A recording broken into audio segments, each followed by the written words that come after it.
Okay, so we have this is the first problem. The gauge pressure of a pneumatic cylinder reads 20 pounds per square inch when the volume is 30 inches cubed. The cylinder is compressed until the gauge reads 60 pounds per square inch. Assume standard atmospheric pressure of 14.7 psi. Sketch and label all known and unknown values. So we're talking about a pneumatic cylinder. So it's filled with gas. I'm just going to draw. This is a cylinder. This part doesn't really matter too much. This is the actuator. So that goes back and forth. 20 pounds. So the gauge pressure of a pneumatic cylinder is 20 pounds.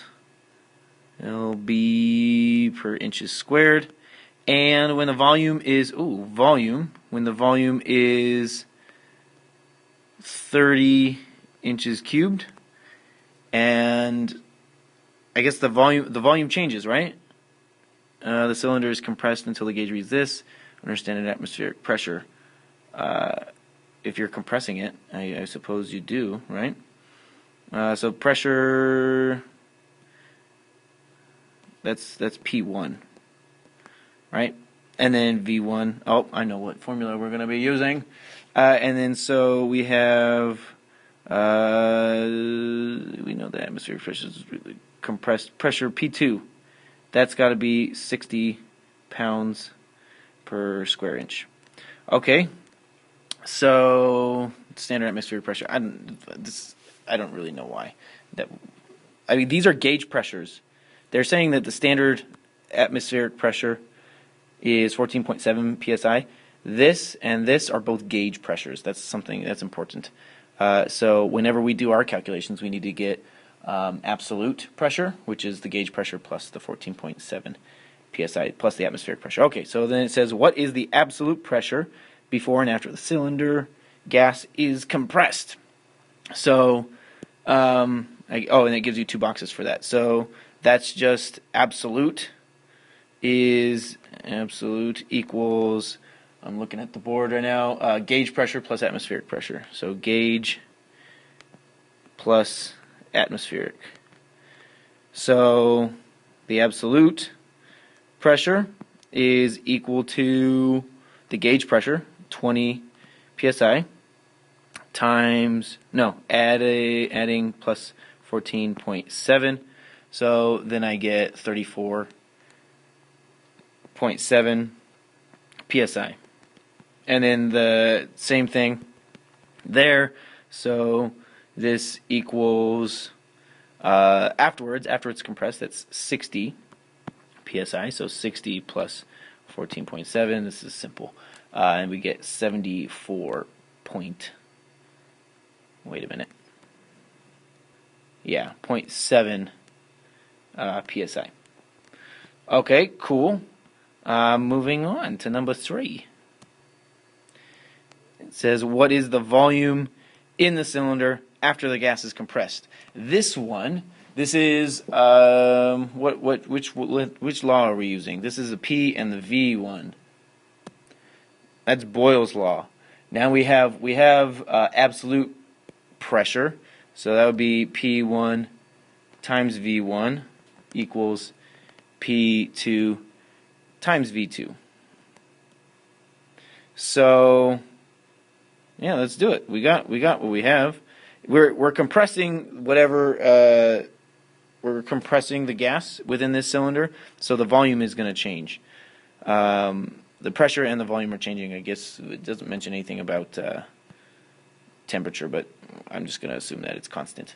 So here we have, what is the volume of the cylinder after the gas is compressed? That's solving for V2.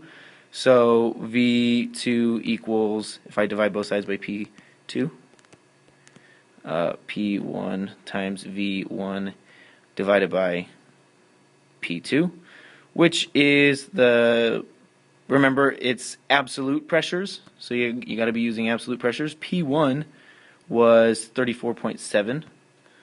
V1 was 30. I'll put the units in after. And then P2 was 74.7. So then I get 13.93.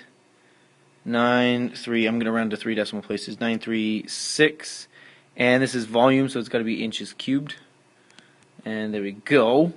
We can move on. The air temperature in, I guess this is for number 4. I'll put some stuff down. So the air temperature in a 28 cubic inch container with a free sliding piston. Okay, so that means the pressure is probably going to change. Maybe not. No. The pressure is not going to change. Which law is this one? I'm thinking ahead. I think it's Charles' law. Pressure is constant, and if we change the temperature, then the volume will change, right? Because the gas will expand.